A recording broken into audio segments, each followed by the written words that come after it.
시간이 진짜 빨리 지나가죠. 우리 벌써 8월 마지막 주인데 오늘 새벽에는 올 여름 들어 처음으로 새벽 예배 시간에 에어컨을 틀지 않아도 전혀 덥지 않았어요. 그렇게 시간은 벌써 흘러가고 있고 우리는 8월의 마지막 주 예배로 우리는 하나님을 예배하고 있습니다. 사랑하는 성도 여러분, 오늘도 주의 은혜가 저와 여러분에게 가득하기를 주님의 이름으로 축원합니다. 우리 옆 사람에게 이렇게 인사하지요. 사랑하고 축복합니다. 아멘, 아멘, 아멘. 우리 설교 제목을 한번 읽어 주실래요? 설교 제목이 자막이 안 떠 있네요. 떴네요. 시작. 믿음의 출발점은 뭐냐면 하나님의 인도하심에 대한 고백이에요. 우리 찬양대는 하나님께서 나의 삶을 인도해 주심을 믿습니까? 그래요. 그런 믿음의 고백이 우리로 하나님을 예배하게 합니다. 그것을 누구도 부인하지 않을 거예요. 그 하나님의 인도하심을 또 고백하게 되어지는 하나의 가장 중요한 도구가 있다면 그것이 또한 말씀일 거예요. 우리는 매주일 이 시간에 주의 말씀을 설교를 통해서 함께 나눕니다. 그런데 제가 우리 교회에서 주일날 설교를 어떤 식으로 진행했냐면 절기 때는 절기 설교, 그리고 어떤 그 사역들을 위해서 함께 말씀을 나누기도 했었고요. 또 우리는 그 학개서라는 구약의 아주 짧은 예언서를 함께 그게 처음부터 끝까지 보기도 했었습니다.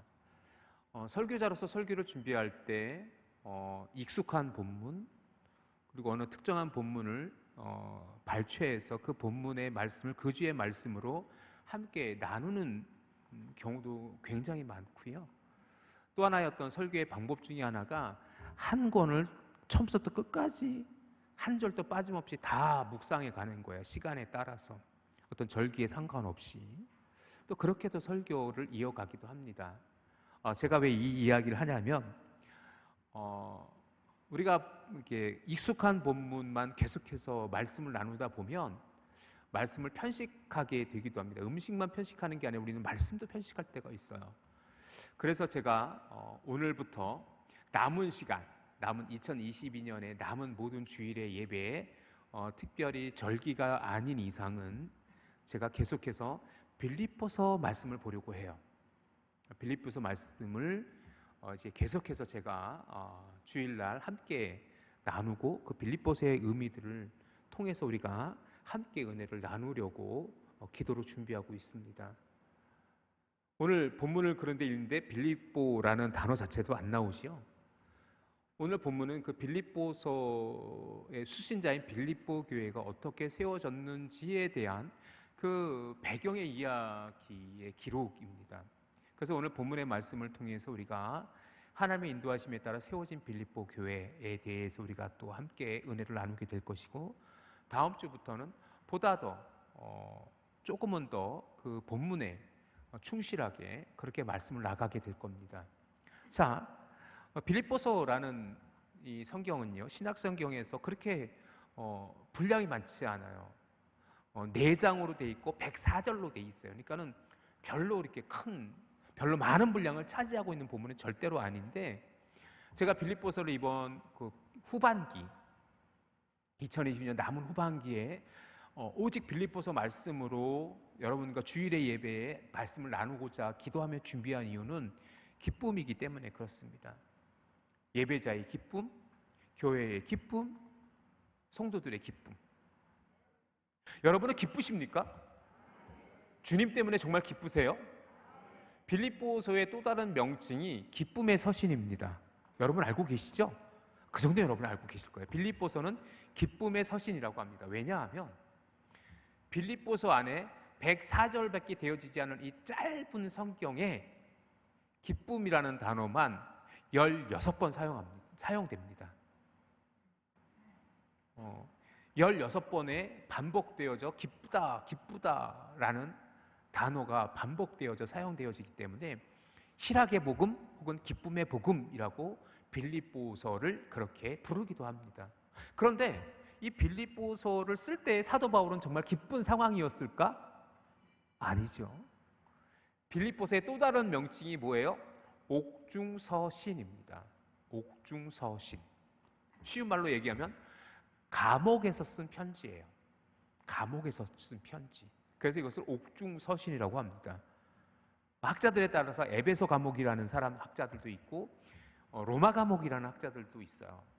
그런데 그것은 다음에 한 번 더 그것을 논의하기로 하고, 어쨌든 지금 빌립보서를 쓸 때 명확한 것, 중요한 것은 뭐냐면 사도 바울이 감옥에 있었다라는 거예요. 그런데 빌립보서를 쓸 때 그는 기쁨에 찬 감격으로 빌립보서를 써내려가기 시작해요. 왜냐하면 사도 바울에게 빌립보 교회는요 늘 감사가 고백되어지는, 그래서 빌립보 교회를 생각할 때마다 기뻐했던 교회이기 때문에 그렇습니다.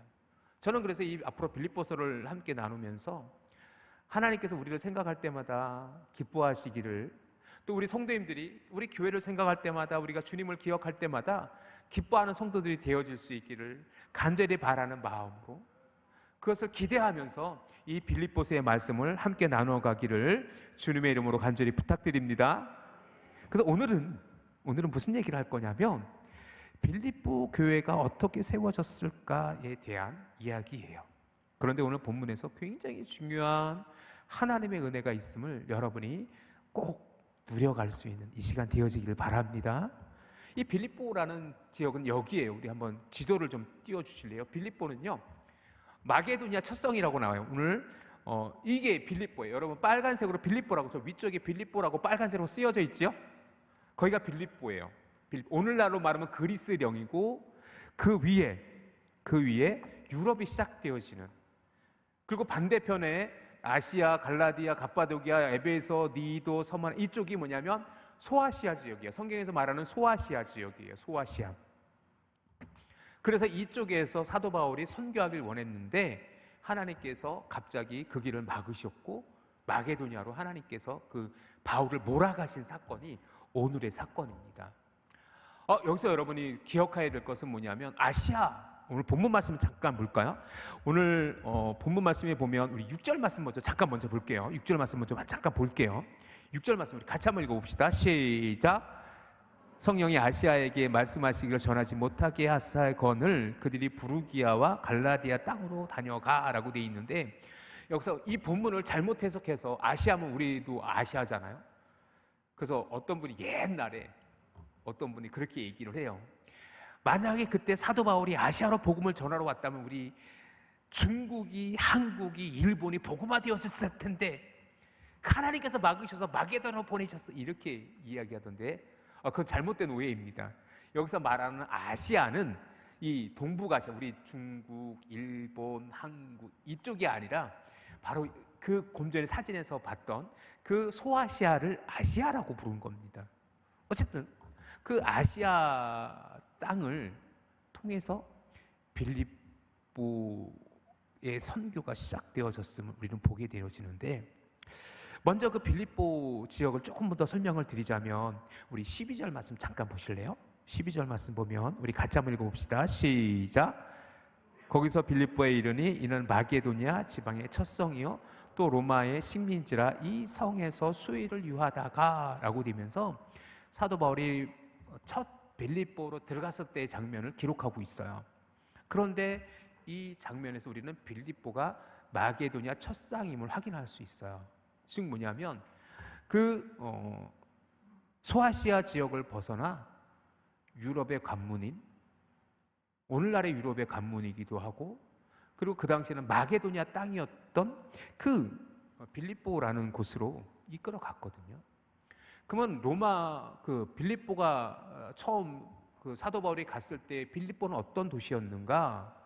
그 빌립보는 어떤 도시였었어요? 퇴역 군인들의 도시였었어요.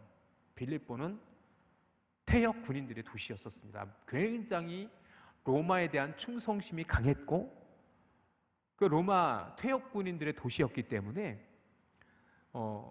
로마의 어떤 그 모든 로마 시민의 특권을 그 도시는 다 누리고 있었어요. 그래서 이수스 이탈리쿰이라는 단어가 쓰이는데 로마 시민권의 모든 권리가 이 빌립보 시민들에게는 허락되어졌었어요. 기원전 364년쯤에 이 원래 빌립보라는 도시는요, 마게도냐의 왕이었던 필립 2세, 우리가 잘 알고 있는 알렉산더 대왕의 아버지이기도 해요. 그 필립 2세에 의해서 건설되기 시작했는데, 그래서 자기 이름을 따서 빌립보라고 도시 이름을 지었던 거예요. 그런데 기원전 68년에 로마에 의해서 마게도냐가 점령당하고 그 빌립보도 로마령이 되어지고, 그리고 아우구스티누스라고 우리가 카이사르라고 부르는 옥타비아누스라는 황제가 있었죠. 그 황제 시대에 그 카이사르가 그에게 충성했던 군인들, 그리고 카이사르가 이제 로마 전체를 옥타비아누스라고 하는 그 아우구스티누스가, 옥타비아누스, 아우구스티누스, 카이사르, 이게 한 사람 이름이에요. 한 사람 이름. 그 한 사람에 의해서 로마가 통일되어지면서 그 과정에서 많은 군인들이 충성을 다했는데, 그 군인들, 퇴역 군인들을 이 옥타비아누스, 아우구스티누스, 카이사르가 그 땅으로 이주시켰던 것이요. 그래서 이 빌립보가 로마에서는 많이 떨어져 있지만 로마와 같은, 로마의 어떤 도시 문명과 그 특권을 다 누렸던 도시였었습니다. 그러니까 그 당시에는 굉장히 의미 있는 도시였는데, 그곳에 사도 바울이 복음을 전하기 시작하는데, 처음부터 사도 바울의 계획은 빌립보로 가는 거였어요? 아니었었어요. 아니었단 말이에요. 원래 사도 바울의 계획은 뭐냐면 소아시아 지역을 선교하는 거였었어요. 아까 지도 다시 한 번만 보여주세요. 이 소아시아 지역이 바로 우리가 보는 것처럼 에베소, 니도, 무라, 밤빌리아, 더베, 다소, 길리기아, 그리고 이 길리기아 다소가 바로 사도 바울의 고향이에요. 갈라디아기아, 갑보디아, 그 맨 위에 비두니아라고 있잖아요. 이 지역을 소아시아라고 합니다. 그런데 자, 이제 방송실에서 1차 선교 여행 지도를 좀 보여주시기 바랍니다. 1차 선교 여행 때 원래 사도 바울은 이 지역을 중심으로 사역을 해요. 안디옥에서 출발해서 살라미아 바보를 지나, 그리고 아탈리아와 버가, 안디옥, 이고니온, 더베, 루스드라, 이 지역이 바로 사도 바울의 1차 선교지였었어요. 이것이 사도행전에 잘 기록되어져 있어요. 그러니까 뭐냐면 사도 바울의 계획은 뭐였냐면 이 1차 선교여행을 마치고 다시 안디옥으로 돌아왔다가, 그리고 이방인의 선교, 이방인들을 할례를 줄 거냐 말 거냐, 뭐 어떻게 율법을 그들에게 가르칠 거냐라는 문제로 예루살렘에서 예루살렘 회의가 있어요. 그것이 사도행전 15장에 기록된 내용이에요. 그리고 나서 그 모든 일들을 다 마무리한 사도 바울은 또다시 선교여행을 출발해요. 그것이 사도행전 16장부터 시작되어지는 그런 일들이에요. 이럴 때 사도 바울은 어떤 계획을 갖고 있었냐면, 이 1차 선교여행을 통해서, 1차 선교여행지도 다시 한번 보여주세요. 1차 선교여행을 통해서 이 지역에서 복음을 선교하면 전처지 기지가 됐잖아요. 이제는 교두보가 마련된 거잖아요. 그래서 이곳에서 이제 저 북쪽으로 비두니아라는 북쪽 땅에, 그리고 그 지역을, 여기 보면 에베소라는 곳도 있었어요. 이제 3차 여행 때 에베소가 선교의 거점이 되기도 하지만, 어쨌든 이 지역을 선교함으로 말미암아 더욱더 1차 선교에서의 그 열매들과 1차 선교 여행을 통해서 교두보를 만든 곳에서 더 그 교회들을 확장하고 든든히 가려고 했던 것이 원래 사도 바울의 계획이었었어요. 자, 오늘 보면 1절 말씀 보세요. 다시 1절 말씀 돌아가 봅시다. 1절 말씀에 이렇게 기록되어져 있어요. 우리 같이 한번 읽어봅시다. 시작. 바울이 더베와 루스드라에도 이름에 거기 디모데라는 제자가 있으니 그의 어머니는 믿는 유대 여자여 아버지는 헬라인이라. 여기서 굉장히 중요한 인물을 또 하나 만나게 돼요. 더베와 루스드라에서, 아까 저 봤던 그 도시에서. 그게 누구냐면 디모데의 영적인 아들이었던, 사도 바울에게는 후계자와 같은 인물이 디모데인데, 거기서 디모데를 만나요. 디모데를 만나요. 그래서 디모데에게 할례를 주고 그를 따르게 해요. 그리고 4절에서 5절 말씀 다시 한번 보세요. 4절에서 5절 시작. 여러 성으로 다녀갈 때에 예루살렘에 있는 사도와 장로들이 작정한 규례를 그들에게 주어 지키게 하니, 이에 여러 교회가 믿음이 더 굳건해지고 수가 날마다 늘어가니라. 뭐예요? 그래서 선교 열매가 있는 거예요. 지금 그곳에서 계속해서 지금 선교가 진행되어지고 있어요. 그래서 사도 바울은 이제 다시 한번 그 첫 번째 지도를 좀 보여주세요. 어디를 생각하고 있었냐면 부르기아와 갈라디아를 지나가요. 저기 갈라디아 있죠. 갈라디아. 그리고 저 위에 비두니아라고 있죠. 이 지역을 선교하려고 해요. 선교하려고 해요. 그런데 성령께서 막으시는 거예요. 성령께서 막으세요. 오늘 7절 말씀 보세요. 7절 말씀 같이 한번 읽어봅시다. 시작.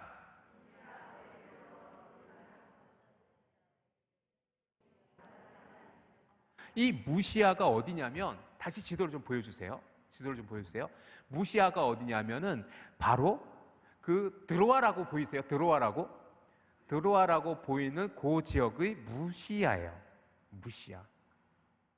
갈라디아 그 옆이 무시아란 말이에요. 그런데 그곳에서 비두니아로 가려고 했어요. 갈림길이에요. 이쪽으로 가면 드로아고 이쪽으로 가면 비두니아예요. 그 무시아에서 갈림길에서 고민하고 있는 거예요. 그런데 이미 6절에서 성령께서 말씀을 전하지 못하게, 아시아에서 말씀을 전하지 못하게, 이 아시아에서 말씀을 전하지 못하게 했단 말이에요. 그런데 사도 바울은 어때요? 자기의 계획이 있잖아요. 자기의 계획이 있어요. 왜 성령께서 막으시는지 이해했을까 못했을까? 사도 바울은 못했던 것 같아요. 그래서 그는 뭐예요? 갈등이에요. 무시아에서 이르러 드로아로 가야 될지, 드로아로 가면 이제 배 타고 이제 마게도냐로 가는 거고, 그 위쪽으로 가면 비두니아예요. 원래 비두니아로 가고 싶었어요. 문제는 뭐냐면 여기서 우리가 질문해야 될 게 있어요. 사도 바울은 왜 에베소로 가고 싶었던 거예요? 왜 에베소로 가려고 했던 거예요? 그게 계획이에요. 자, 근데 여러분에게 또 다시 묻습니다. 잘못됐어요? 그가 자기의 명예를 위해서, 자기 어떤 이익을 위해서 지금 아시아로 가려고 하는 거예요? 왜? 잘못된 게 뭐죠? 성령께서 막으실 이유가 사도 바울 입장에서는 없는 거예요. 제 입장에서도 이해가 안 됐어요. 아니, 아시아를 먼저 선교하나? 또 하나님께서 그 다음에 또 그 마게도냐로 이끄시면 되는데 지금 아시아로 가는 것을 아예 막아버리세요. 예수의 영이 허락하지 않았다라고 기록하고 있어요. 이럴 때 저는 우리의 모습을 봅니다. 성도님들 그런 경험 없으세요? 나는 정말 선한 의도로 하나님을 위해서 헌신하려고 하고 교회를 위해서 헌신하려고 하고 봉사하려고 하는데 자꾸 일이 틀어진 적은 없어요? 자꾸 성령께서 막으신다라는 느낌을 받으신 적은 없어요? 그런 영적인 체험이 없으십니까? 그럴 때 여러분 혼란스럽지 않습니까? 하나님, 내가 지금 뭘 잘못하고 있는 거예요? 왜 내 일을 막지요? 죄된 일도 아닌데, 불순종한 것도 아닌데. 그게 굉장히 우리를 혼란스럽게 하고 어렵게 합니다. 하나님의 인도하심을 따라간다라는 것은 뭐냐면 내가 옳고 그름의 문제가 아니라는 것을 여러분이 여기서 깨달을 수 있어야 됩니다. 여러분이 옳을 수 있어요. 여러분이 잘못된 게 아닌데 하나님께서 다른 길로 인도하신다면 여러분은 거기에 순종할 수 있으십니까? 지금 바울의 고민이 거기 있는 거예요. 바울의 고민이 거기 있어요. 1차 선교여행 때 하나님께서는 그곳을 인도하셨어요. 막지 않으셨어요. 그리고 2차 선교여행에서도 사도 바울은 분명한 계획을 가지고 있었어요. 그런데 성령께서 막으시는 거예요. 예수의 영이 막고 있는 거예요. 갑갑하지 않았을까? 처음부터 하나님, 내가 그럼 마게도냐로 가겠습니다, 그러지 않았어요. 그러지 않았어요. 우리도 그런 갈등이 있다라는 것을 저는 잘 압니다. 그런데 우리가 악한 의도도 아니잖아요.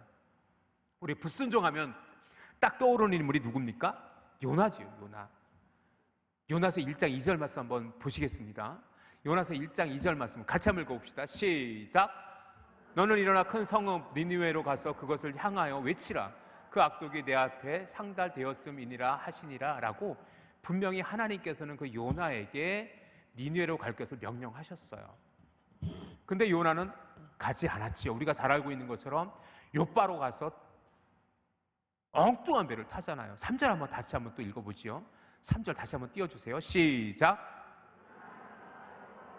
피하려고 일어나 다시스로 도망하려 하여 욥바로 내려갔더니 마침 다시스로 가는 배를 만난지라 여호와의 얼굴을 피하여 그들과 함께 다시스로 가려고 배삭을 주고 배에 올랐더라 라고 기록되어 있잖아요. 여러분 이렇게 질문할 수 있어요. 목사님, 요나 상황과 지금 바울의 상황은 전혀 다르잖아요. 달라요. 다르죠.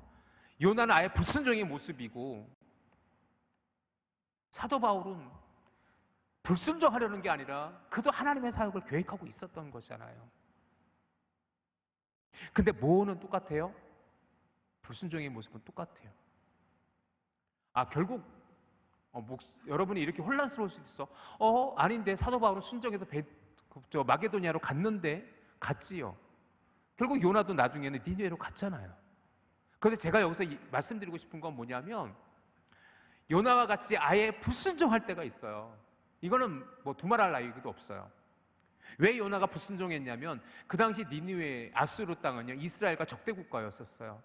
나중에 기원전 722년에 아수르에 의해서 이 북이스라엘이 멸망당하기도 했던 것처럼 이스라엘과 아수르는 완전히 원수 국가였었어요. 그래서 이 요나는요 그것을 이해할 수 없었던 거예요. 하나님, 내가 왜 그 나라에 가서 왜 복음을 전해야 됩니까? 왜 하나님의 말씀을 전해야 됩니까? 그래서 다시스로 도망갔던 거지요. 근데 사도 바울은 좀 상황이 다른 것 같기도 해요. 아니, 하나님이 일을 한다며요. 선교하고 있는 건데요. 사도 바울이 불순종한 게 아니잖아요. 그럼에도 불구하고 하나님께서 요구하시는 것은 순종이라는 겁니다. 자, 7절 말씀 한번 보실래요? 7절 말씀 잘 보시기 바랍니다. 7절 말씀 시작. 그러 비두니아로 가고자 애쓰되 예수의 영이 허락하지 아니하시는지라. 여기서 보면은 뭐냐면 여기서 애쓰다라는 단어가 그때 사도 바울의 그 상황을 잘 표현하고 있는 거예요. 애쓰다라는 단어 오늘 지금 자막에 나온 것처럼 페이라조라는 단어가 쓰입니다. 이 페이라조는 사물의 성질을 조사 또는 그 도를 검사해 보다라는 뜻이에요. 그 길을 검사해 보다라는 뜻이에요. 즉 뭐냐면 영어로 하면 어떤 의미를 갖고 있냐면 테스트하다 혹은 프리브, 조사하다 라는 뜻을 가지고 있어요. 결국 뭐냐면 이 애쓰다라는 동의, 오늘 7절 말씀을 다시 잘 보세요. 무시아에 이르러, 무시아가 어디라 그랬어요? 아까 드로아에서 한쪽으로 가면 드로아고 한쪽으로 가면 비두니아예요. 이르러 비두니아로 가고자 해요. 지도 한번 다시 한번 보여주세요. 비두니아로 가고자 해요. 애쓰다는 건 뭐예요? 계속해서 찾는 거예요. 그 다음 사진, 다른 사진, 그 다음 사진. 여기서 드로아에서 무시아라고 돼 있죠. 이 무시아에서 여기 좀 무시아라고 돼 있죠. 무시아에서 오른쪽으로 가면 드로아고 위쪽으로 가면 아까 봤던 비두니아였었어요. 그러니까 뭐냐면 여기서 애쓰는 건 뭐냐면 스스로 마게도냐로 가려고 애쓴 게 아니에요. 원래 그 소아시아에서 자기가 계획했던 대로 그렇게 선교하려고 했었어요. 그런데 하나님께서는 뭐예요? 마게도냐인의 환상을 보여주세요. 9절에 밤에 환상이 바울에게 보이니 마게도냐 사람 하나가 서서 그에게 청하여 이르되 마게도냐로 건너와서 우리를 도우라 하거늘 해서 그가 가게 되는데 11절 말씀 보세요. 11절 말씀이 그래서 우리가 드로아에서 배로 떠나 사모드라게로 직행하여 이튿날 네아폴리로 가고 그 다음에 이르렀던 곳이 바로 그 빌립보였던 거예요. 자, 빌립보로 가는 그 지도 다시 한번 보여주세요. 이 11절 말씀이 이 그림에 그대로 나타나 있어요. 자, 드로아에서 그는 순종하기 시작해요. 드로아에서 무시아에서 고민하다가 드로아로 옮겨왔고, 그리고 초록색으로 되어 있는 게 바다예요. 항로예요. 항로를 지나 그 중간에 사모드라게라는 섬이 있지요. 사모드라게를 지나 네아폴리로 가요. 네아폴리로 들어가서 빌립보에 이르러서 선교의 사명을 감당하게 된다는 것입니다. 여기서 우리가 주목해야 될 것은 뭐냐면 사도 바울이 드디어 순종하고 있다는 거예요. 성령의 이끌림에 따라 순종하고 있다는 것입니다. 여기서 여러분에게 정말 중요한 말씀을 드리고 싶은 것은 뭐냐면 막힘이 때로 우리의 삶에서 우리가 계획했던 일이 선한 의도고 분명히 기도함으로 응답받은 것 같았는데, 그리고 잘 되어지는 일 같았는데 갑자기 틀어지거나 갑자기 막힘이 되어지면 그것은 하나님께서 또 다른 선한 길로 인도하시기 위한 하나님의 음성이라는 것을 여러분이 기억하시기를 주님의 이름으로 축원합니다. 잘 살아가다가 막힐 때가 있어요. 내 생각은 이게 하나님의 뜻이라고 생각했고 하나님의 인도하심이라고 믿었고 하나님의 계획하심이라고 생각했는데, 그리고 그것이 요나처럼 완전히 불순종한 것도 아니요, 하나님의 귀한 사명에 헌신되어졌는데도 그럴 때에도 하나님께서 막으실 때가 있다면, 하나님께서 그 막음은 또 다른 길로 인도하시기 위한 하나님의 부르심이라는 사실을 여러분이 반드시 기억하시기를 주님의 이름으로 축원합니다.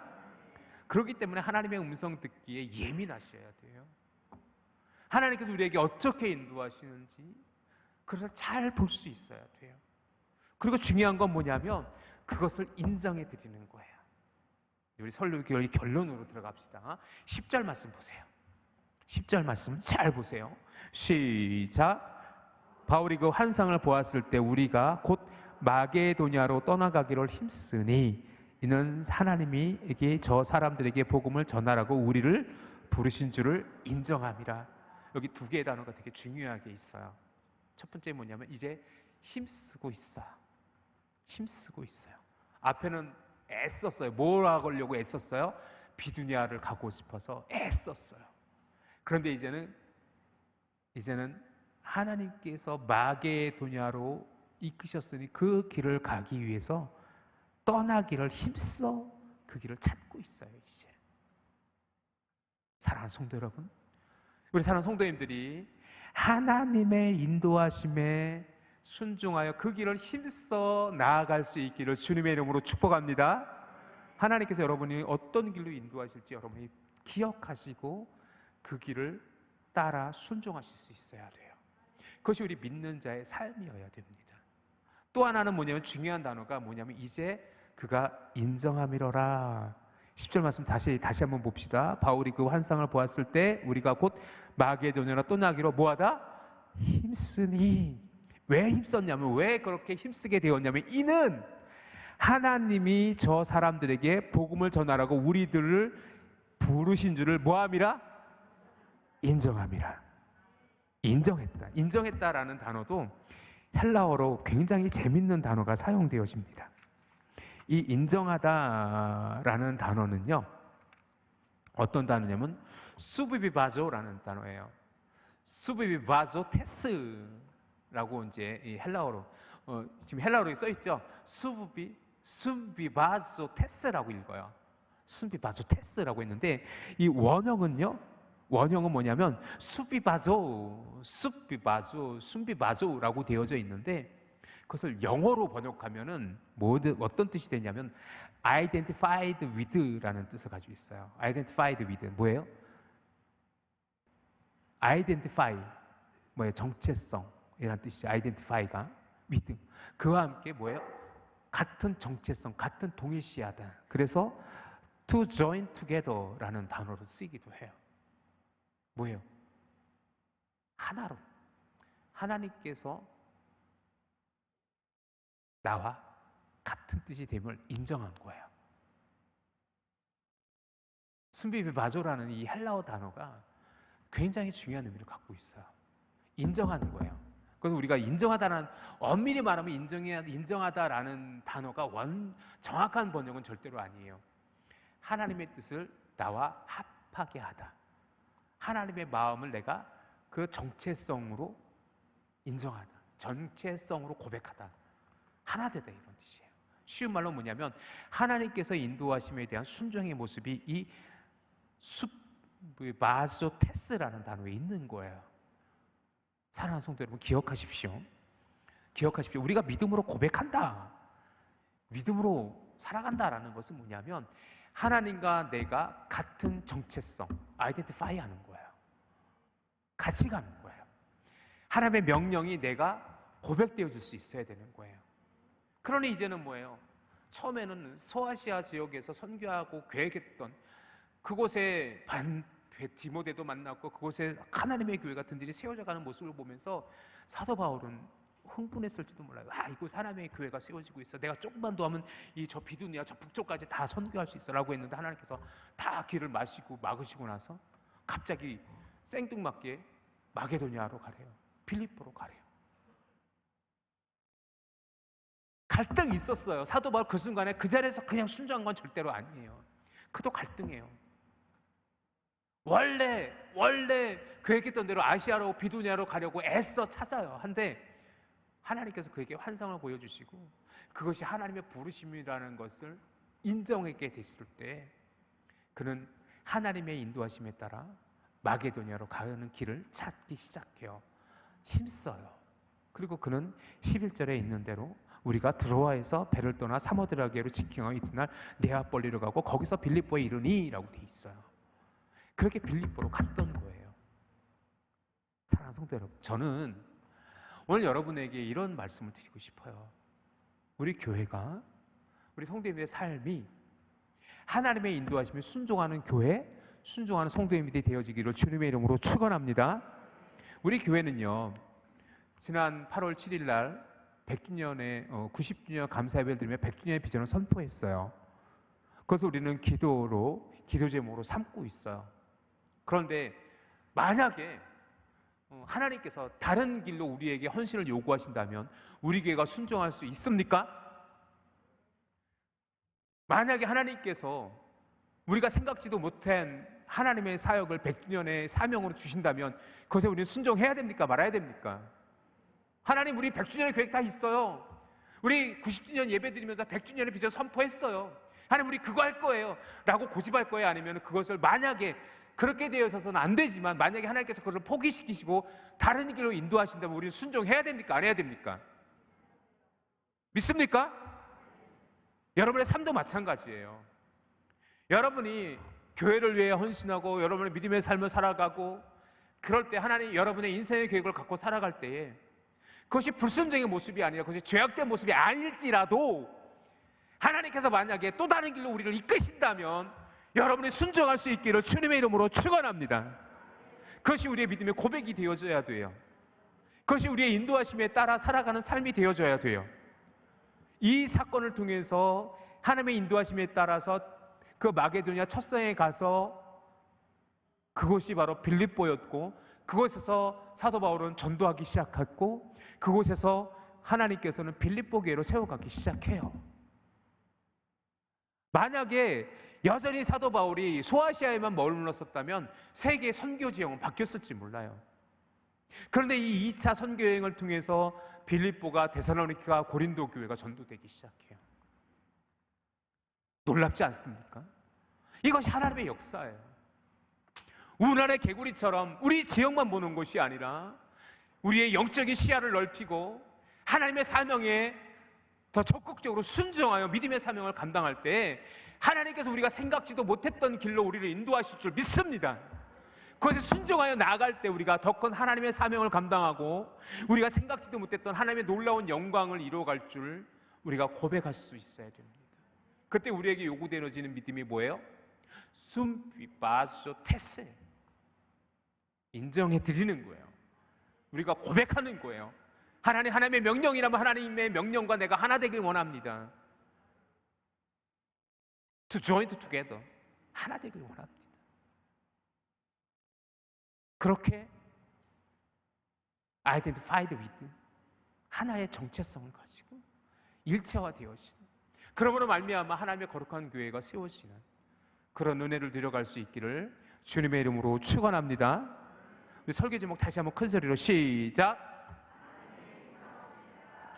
순종하는 성도가 되어지기를 주님의 이름으로 축원합니다. 다시 한번 큰 소리로 시작. 순종하는 전입교회 성도님이 되어지길 주님의 이름으로 축원합니다. 우리 옆 사람에게 인사합시다. 하나님의 인도하심을 따라 순종합시다. 시작. 아멘. 그럴 때 하나님께서 우리가 생각하지 못했던 놀라운 믿음의 역사를 이루실 것이고 사도 바울은 계획에도 없던 마게도니아 수상 빌립보 교회를 세워가게 됐던 것이요.